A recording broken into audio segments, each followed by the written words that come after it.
Absolutamente, Mariana. Y este documental pone sobre el tapete una tercera hipótesis de dónde Gilla podría haber puesto el veneno, el cianuro. Primero se habló de las masitas, Sí. se habló también del té.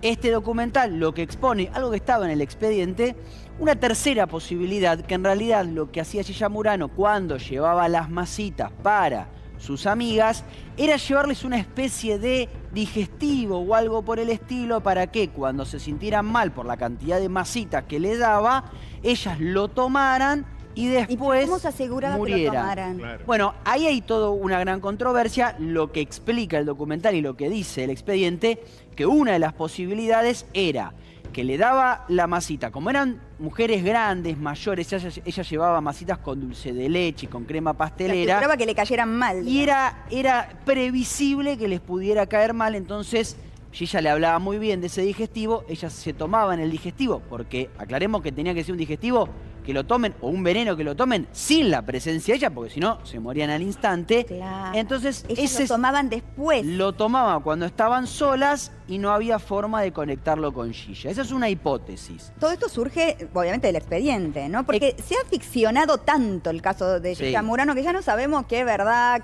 quién era Gilla más allá del personaje que después fue mediático. Totalmente. Expediente que comienza luego de la muerte de una señora de 64 años, familiar de Gilla Murano, llamada Mema Venturini, que muere el 24 de marzo de 1979. Ok. Se empieza a sentir mal, llega a salir del departamento, cae por las escaleras. Justo en ese momento, casualidad, llegaba Gilla. En ese momento llaman a la ambulancia. Gilla le pide al encargado del departamento: ¿puedo entrar a hacer una llamada, llamar a los familiares? Sí, le dice el encargado, mientras llegaba la ambulancia y Mema Venturini se estaba muriendo. Cuando ingresa, Gilla no hace ninguna llamada, sino que aparentemente se roba cosas. Un frasquito y aparentemente unas hojas. ¿Qué eran las hojas? ¿Y qué era el frasquito? El frasquito probablemente lo que te decía de El cianuro. sí, el cianuro.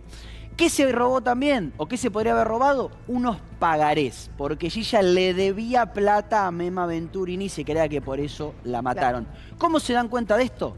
Porque Diana Venturini, la hija de Mema, cuando va a buscar las cosas de su madre ya fallecida al departamento, dice: che, acá faltan unos pagarés. Y la única que entró acá fue Gilla Murano. Voy a hacer la denuncia. Gracias a Diana Venturini es que se conoce este caso de Gilla Murano. Qué fuerte, ¿no? Todo esto surge del documental que se acaba de estrenar. Exactamente, con dirección de Alejandro Hartmann. En la serie también. En la serie Vamos que a hablar ahora protagonizó- con el nieto. Con el nieto de Mema y con el hijo de Diana. O sea, gracias a la mamá de Martín, Sí. se supo el caso. Si no, probablemente no se sabía Lo nunca. vamos a presentar, Martín Olivera Venturini. ¿Cómo estás, ¿Qué Martín? tal? ¿Cómo están? Nieto de la última víctima de Gilla Murano. Qué fuerte ese título, ¿no? ¿Recordás a tu abuela? Sí, claro, sí, yo tenía 8 años en ese momento, sí, me acuerdo mucho de ella y O sea un que poco... fue todo un tema para ustedes. Fue súper fuerte, mi mamá, bueno, como le contó, mi mamá es Diana y todo lo que tuvo que vivir y además hacer frente a la justicia y a un periodismo complejo en ese momento. Contame cómo lo vivió tu familia esto. Mi ¿Cómo familia te lo vivió- enteran primero de que se había descompuesto tu abuela y cómo llegan a la conclusión que podía haber sido Gilla? Mi abuela era viuda, vivía sola y nosotros, mi mamá separada, vivía solo con mi hermana y conmigo. ¿Cuántos años tenía tu abuela? Mi abuela tenía 63. Claro, 64, joven. por ahí. Sí, una mujer joven, súper fuerte, súper activa. Sí. Entonces cuando llaman se descompuso, se cayó. Algo raro era porque mi abuela no se iba a descomponer y caer así nomás. Y ahí va tu Mujer mamá. activa. Iba mi mamá.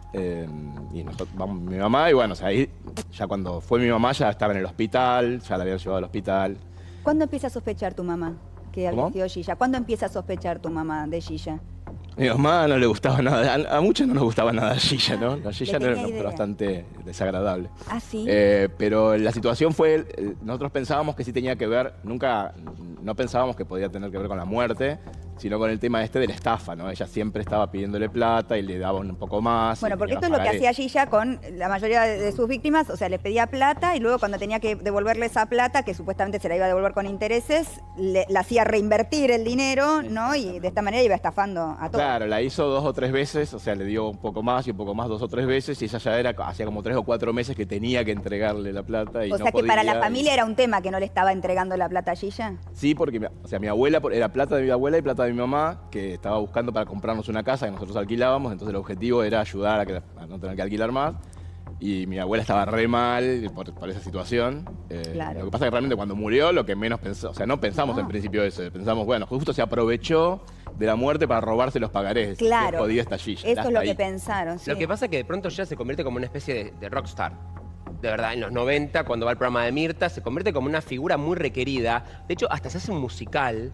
Y aparte la indulta, por eso la digo, indultaron a Gilla se hace Murón. un musical también con Gilla bajando una escalera, como si fuese una especie de estrella. Digo, vos lo viviste en primera Claro, persona. Digo, ¿cómo ¿cómo lo para la viviste? familia? ¿Cómo era ver a Gilla hablando con Mirta Legrand, con las masitas secas, haciéndole como todo el acting, cuando tu abuela había muerto? La verdad que es terrible, está muy bueno, me parece esta nueva visión, la visión que pone el documental de alguna manera, que rescata también toda la situación de las víctimas y rescata también el tema de ciertas búsquedas de justicia, que fue muy oscilante porque hubo momentos de absolución, después hubo una condena a cadena perpetua, después hubo una conmutación de pena, digamos, fue bastante complejo y después la sociedad de alguna manera... Sí, como que... la condena social Sí, es subjetiva, ¿no? La perdonaba en pos del personaje, ¿no? Total. ¿Te acordás? Como no, teniendo en cuenta que esas mujeres que habían muerto, esas famosas amigas que se comieron las masitas, eran personas. Sí. Eran O sea, personas tenían familias, ¿no? que Historia. tenían familias. Imagino que vos viste, no sé si en vivo o luego, cuando Mirta Legrand la lleva, le da las masitas, se ríen, hace como un paso de comedia que come las masitas. Después Mirta, creo que en el mismo programa, pide disculpas.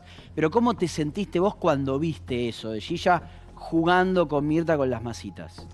Es súper incómodo, particularmente, no todos particularmente sobre Mirta, pero es súper incómodo ver cómo digamos, los medios de alguna manera alimentaban esa figura La de una manera romantizaron.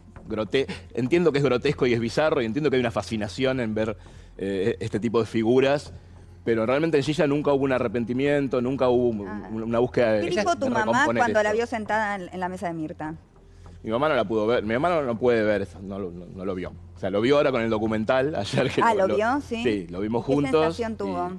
Y bueno, es muy fuerte, la verdad que es muy fuerte, no es algo fácil, pero de alguna manera, también por eso también ahora también hablamos, es como mostrarle que hay otras caras, ¿no? Mostrarle que hay otra historia. Que las víctimas existían de verdad, no son personajes de la ficción, ¿no? Porque a veces parece que hubiera sido toda una ficción esto. Sí, Franco. Hasta donde puedas, si quieras, Martín. Tu mamá no vio efectivamente a Gilla en el programa de Mirta Legrand en su momento. ¿Tu mamá cómo vivió toda esa romantización de Gilla, incluida la comedia musical, que es relativamente cercana en el tiempo, a lo largo de tantas décadas? Y la verdad que para mi mamá sufrió mucho todo eso, pero realmente ella no se expuso, o sea, nunca, cada vez que sabía que iba a estar o había algo, no quiso verlo. Recién ahora con el tema del documental, como veíamos que la mirada era diferente. Claro.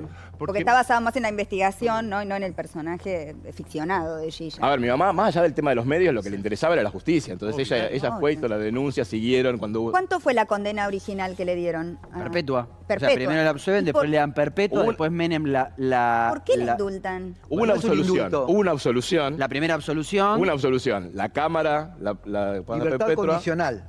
le da perpetua a la Cámara y, después tuvo Menem la termina conmutación de indultando. pena. No es un indulto. La conmutan la pena, en Le realidad. conmutan la pena y sale en libertad condicional, que no es lo mismo. Pero después quedó libre. Bueno, quedó en sí. libertad. Nunca más Quedó volvió a la libre. cárcel. No, sí. No, Iba a los no programas volvió de más. televisión, se Sí, volvió un eso sí. personaje mediático. Para las familias es un golpe Horrible, enorme. horrible, ¿no? Un Pero horror. creo que también es la época, creo que ahora hay otra conciencia sobre las víctimas, ¿no? Pero no Me pasaría imagino que hoy sería de otra manera. Sí, No, sí. me No, parece- retomando, perdón, lo que Sí. decía Candelafi y Mariana, sobre más allá de Mirta y eso, ¿duele que en el imaginario popular quede como un chiste? ¿Cuánta gente ha bromeado? Que las masitas envenenadas.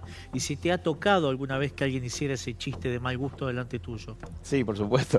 A ver, si estás desde afuera no te duele porque uno lo puede entender mirándolo para las personas que no conocen o no tienen alguna situación. Puede ser gracioso, digamos. Pero bueno, desde adentro duele y sí, obviamente. Obvio, Además, perdiste a tu tampoco es abuela uno- por esa mujer. No, Perdiste a tu abuela. Sí, claro, no es uno que uno llorando diciendo, soy el nieto de la que murió Gilla Murano, digamos. Obviamente que me llegan el día del amigo, memes y cosas así. Claro. Bueno, en algunos casos cuando hay una confianza, le digo, che, vos sabés que es mi abuela. O sea, onda, disculpame, ¿no? Creo que Claro. cuando uno acerca las historias o las humaniza, Es que ese es quita el tema, ¿no? Sacarle ese la chiste, ficción y humanizarlo, porque me parece que todo el tema mediático y el hecho de que ella fuera una mujer tan extraña, ¿no? Distinta, hizo que produjera cierta atracción, medio morbo, Sí. quizás, ¿no? Por ella, sí. De hecho, a ver, la serie, lo que cuenta Martín del documental, la serie que protagoniza Julieta Silverberg, es bastante fiel al documental.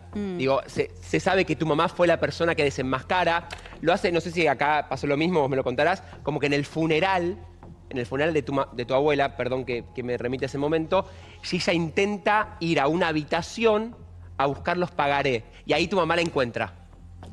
No, eso No, no es eso es así. ficción. No, eso es ficción. Pero sí se da cuenta lo de los pagarés, ella entra, o sea, Gilla vuelve cuando mi abuela recién la habían llevado al hospital. Sí. Gilla vuelve, la ve el portero, o sea, le pide al portero entrar a la casa para llamar a mi mamá.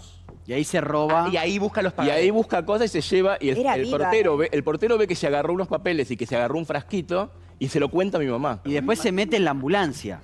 Y Claro, le- eso yo no sé, ya más. se mete en la ambulancia y le sabía. pregunta al ambulanciero, doctor, ¿va a haber una autopsia? Porque el problema de ella era la autopsia. De hecho, le agarran la mano a Mema Venturini hasta que llegan finalmente al hospital y después Qué ella cinismo, por termina favor. muriendo. ¿Mucha plata le debía a tu abuela? Y entiendo que quería comprar una casa a mi mamá, así que debe haber sido como para Mucho. comprarse una casa. ¿Y la Claro, perdió? un dinero... ¿Eh? ¿La Tremendo. perdió? No, eso no hay ninguna. ¿Estaba en pareja? No hay pagarés. No, claro, no pagarés pagaré, que o sea, ejecutar, ¿no? encima de que la mató, la deuda quedó ahí, Sí, sí. claro. Sin, ¿Y vos tenías nadie- abuelo ahí? ¿Cómo? Tu abuela tenía... No, era viuda, ella era Ah, viuda era hace viuda. varios años, sí. Ah. Hace como 10 años. ¿Pareció mucho? Digo, fue ¿cuánto duró? Digo, La agonía, mucho decís. tiempo. No, para cuando fue mi mamá ya estaba en el hospital. Cuando mi mamá llegó al hospital ya había muerto. O sea, mi mamá no llegó a verla. Fue en el pero ¿cómo transcurso de... Qué desesperación. Traumático, Terrible. dramático y traumático lo Terrible. que vivieron como familia. Realmente nunca se escuchó este testimonio, es la primera vez que escuchamos y es muy interesante, ¿no? Porque nos hace reflexionar un montón sobre temas de los que hablamos y hacemos chistes y todo, sin Total. darnos cuenta que detrás hay Hay historias familias verdaderas, ¿no? que, Sí. que sufren. Quería preguntarle, si me permitís, Mariana, ¿la viste de nuevo a Gilla? Vos tenías 8 años en ese momento. ¿La viste en algún momento después? No, después no. Nunca más. ¿Y a Martín, el hijo? No, tampoco. Tampoco, no tuviste más contacto.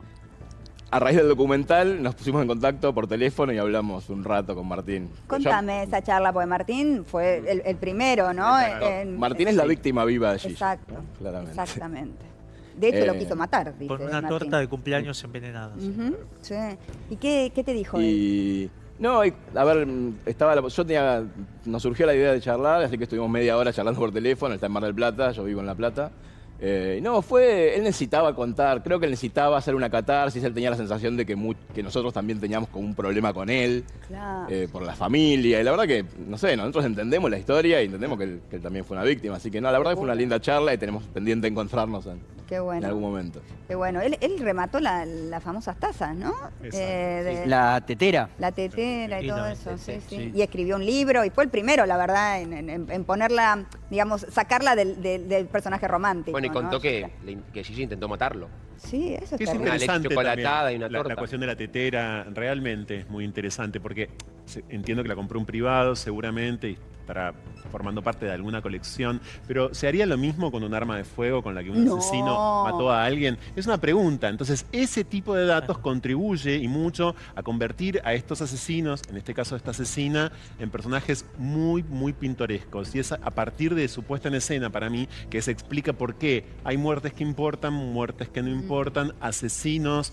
que montaban una escena y eso se vuelve muy mediático y muy interesante para los Claro. medios, y hay asesinos que no montan escenas, entonces los medios desechan la cobertura, ¿no? Exactamente. Muchas gracias, Martín, por tu testimonio. Me gustó Gracias. conocerte, escucharte. Muchas gracias. Muchas gracias. Bueno, y los invitamos a ver el documental, ¿no? Yo lo tengo que ver, está ahí en Netflix.